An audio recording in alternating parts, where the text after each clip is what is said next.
Okay, I thought you were going to get the stats. I just want to ask first sort of about the quality and the style of the game. It's been like several games. Is it late in the season and offenses are, right, good? Teams are better on offense, right? And that's... You would, for our side of it, you would hope that's the case where you're getting better as the season is going. We got off to a good start. We made some shots, and I thought we had a good offensive rhythm going. But those guys made some shots as well. What did you decide early in the second half? Those four guys, you ended up going 40-something plus minutes. Was it just that? We had no one else to put in. Did Jaleel? Yeah, he rolled his ankle. Okay. So he rolled his ankle, and he couldn't go no more. So, we were limited to the sort of guys that we can put in to match up with them. Okay. One particular play, late when Hazier down 3 in overtime, Hazier penetrated and then got tripled. Mm-hmm. Is there anything I don't know if he could have waited longer, or what do you think he's in that tight spot and he decided to shoot it? Yeah, I thought he was going in there to try to get a layup, maybe a quick basket, and we didn't have any timeouts. I had to use one because the guys were just exhausted, and I wanted to take a timeout to give him sort of a blow, just the way the game was going, and we gave him all the instructions that.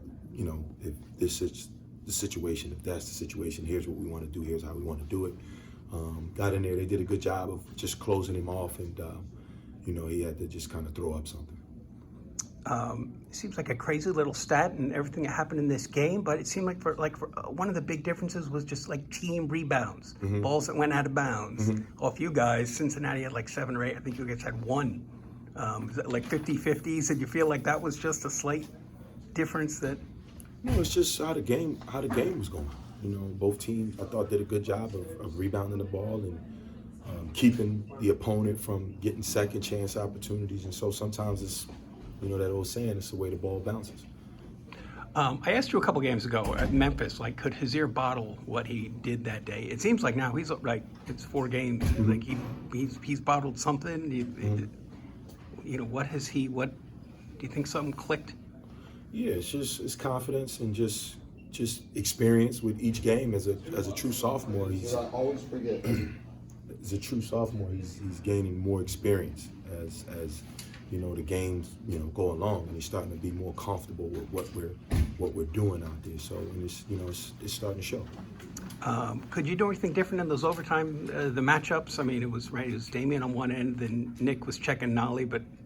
Nolly, they both made tough shots, but Nolly kept on answering. That was it. We had no other options. I thought Nick did a good job on him twice, and he made two really good shots. We watched their overtime game against ECU. Nolly had the same sort of shots and missed them. He made them tonight. That's what guys like him do. He's a scorer. He's been doing it for a long time, and he made some big plays for those guys down the stretch. How much you think Damian can carry something close to this kind of load through the next few weeks? Yeah, ideally, probably not. I would like for him to be able to do so, but I just like his poise. He was great throughout the game, and that's what we pretty much is going to need from him. Along with some of the other guys stepping up. Any change? What's Caleb's situation now? He didn't come here still. Nothing as of now. Nothing new. You have an idea? You got a week off. Just a personal matter. Okay. Mm-hmm. It's kind of funny. I didn't think of it when Shane got hurt. Mm-hmm. What the timetable was, because I don't know if he was going to. Is there a chance he could be back in time for the tournament? Possibly. I guess next week or this week they'll take a look at it, his hand, and see where he's at with that. Again, it's one of those things that's part of the game. Could he play with a wrap on? You used to see that. Yeah, I wouldn't do that. Those hands are sensitive, and you need your hands to play basketball. So I wouldn't want to, have him play and have further damage to the hand.